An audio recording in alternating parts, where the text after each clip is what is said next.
Jason English, the recruiter guy with Ripple Effect Consulting.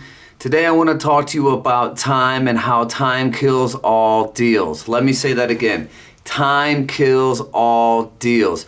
Recent situation that just took place with me is I had a candidate that I had been searching for over 6 months, found them, very technical position, brought them to the table. One of my clients that had been looking for them. First interview, they absolutely loved the girl. Second interview, third interview, and they put her through 3 different interviews, and it took them over a week and a half, 2 weeks to make a decision, and they ended up losing out on the candidate. In the process, she interviewed with one of their competitors. That person interviewed her. They interviewed her on a Friday just one time, made an offer to her Friday night, and by Monday morning she had made her decision, and my client had not even brought an offer to the table. That is what I mean by time kills all deals.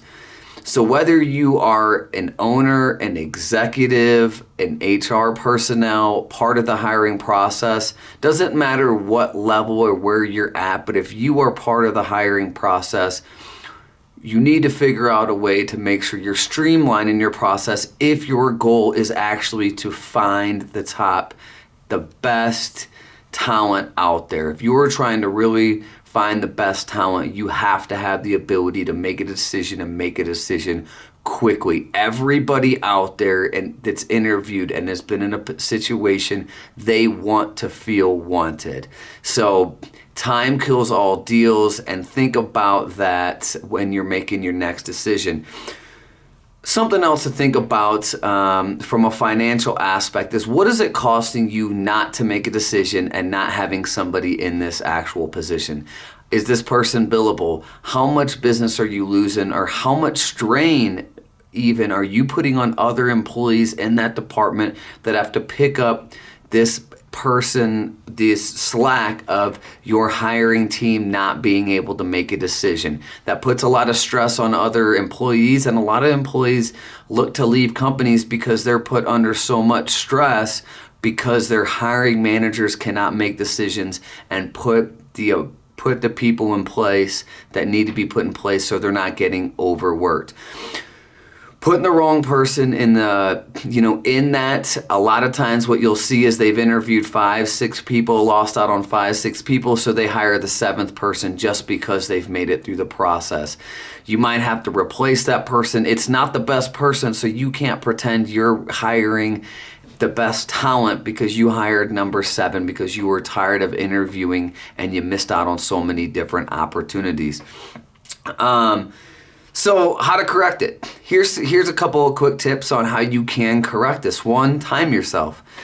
If you are in a point of power where you can kind of help make this decision, figure out how long is it taking us from when we get a resume to how long is it taking for that person for us to make an offer. A big thing is make sure you know what you're looking for before you start actively recruiting on it. Get your team together, whoever's going to be a part of this hiring process, get them together and make sure you have a clear objective on what exactly this position's going to entail before you put anything out or call it out or however that's going to lay out.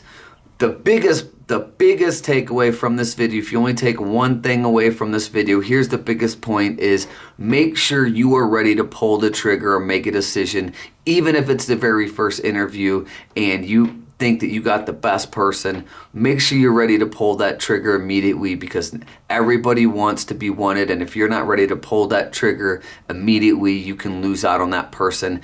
You don't need to interview 7, 10 people when you really know what you're looking for when you walk into that process. That's my takeaway. That's my 2 cents. Jason English here with Ripple Effect Consulting. Time kills all deals, so stop letting it kill yours. Take care.